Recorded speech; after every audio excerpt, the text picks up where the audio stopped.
introduce Pastor Andrew R. Gaither. How are you? So nice to have you here. Good to see you. Where there is no struggle, there can be no change. Free the people. Free the people. This is the most significant grassroots movement of people of color and others in America today. The Stolen Lives Project has worked untiringly to document the deaths of our loved ones from East and West. And to date, we have accumulated well over 1,000 names of individuals, many that we know and love, who have been killed either at the border or in the police custody or on the streets of America. So I want to encourage you to continue to support the Stolen Lives Project. Encourage your loved ones around the country to send their information to the various city offices throughout America so that we can continue to document and bring further attention to the atrocities of the various police departments in America. Today, the stolen lives are living because of your efforts. Free the land! Free the land!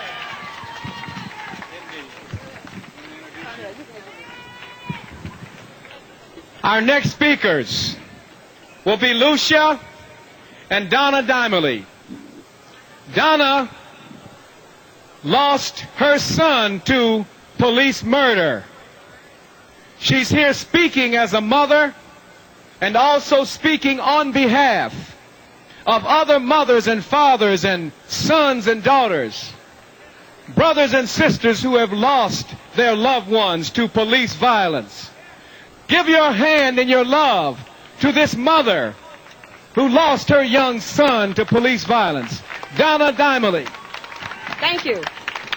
First, I'd like to send out a special thanks to the universe for this revolutionary consciousness movement to stop police brutality, repression, and the criminalization of a generation.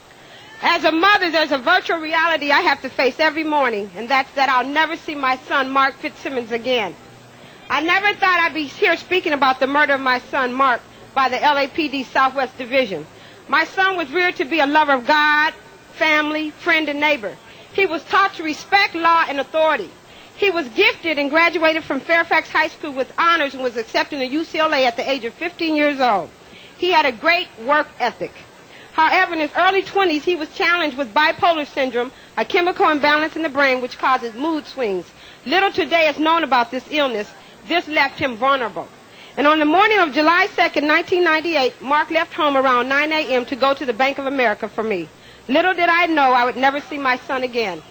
On the morning of July 7th, 5 days after he was missing, I received a phone call from my parents who live in Cleveland, Ohio. The Cleveland Police Department showed up at their home and told them to call the Los Angeles County Coroner's Office. My son was dead. My son died within a 2-mile radius of my house in Jefferson Park, where I sit on the board of directors, and yet the coroner's office never notified me or allowed me to identify my son. They tried to convince me it was a rightful killing. They said my son had a meat cleaver and had attacked some unnamed lady. I implore anyone who my son hurt to please come forward. They told me he confronted 2 police officers, Thomas Malcolm and Daniel Russell, Southwest Division. They were afraid of a 5'2" and a man who weighed 125 pounds, so they shot him in the chest to protect themselves. Captain Gary Brennan of Southwest Division told the community of Jefferson Park, where my son planted trees, that it indeed was a rightful shooting. Officer Rodriguez, a robbery homicide, Southwest Division, even told my godbrother, Nevitt Green, who works for American Most Wanted, that my son was confronting the officers and they had no other recourse but to shoot him in the chest.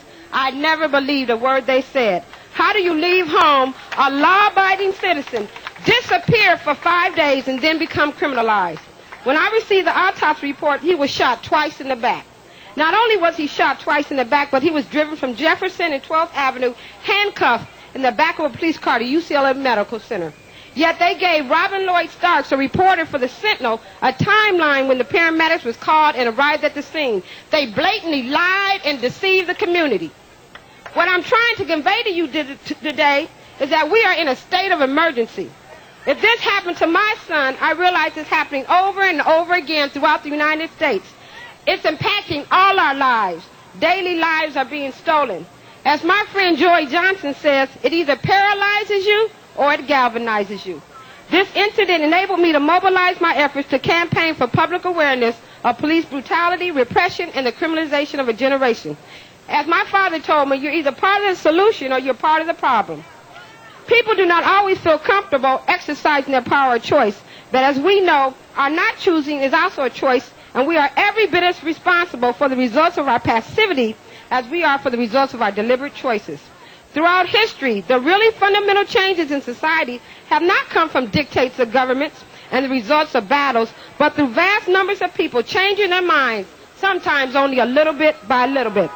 By deliberately changing their internal image of reality, people can change the world. As more and more people come to understand this fundamental truth and then take appropriate action, new solutions are inevitable. Transformation can only occur throughout our communities if each of us stand up and be counted. And today, you are the visible demonstration, individually and collectively, that you are standing up and being counted. As my father said, you either stand for something or you die for, or you fall for anything. But today we're all saying enough is enough. No more business as usual, rights for all. Either human rights belong to everyone or they are guaranteed to no one. We are here today demanding rights for all. Thanks for your love. Thanks for your support. And thanks October 22nd Coalition and the Stolen Lives Project for providing me this platform to alert and wake up America. Lucha's going to share some stories from some of the families who's also been impacted by police brutality. Thank you.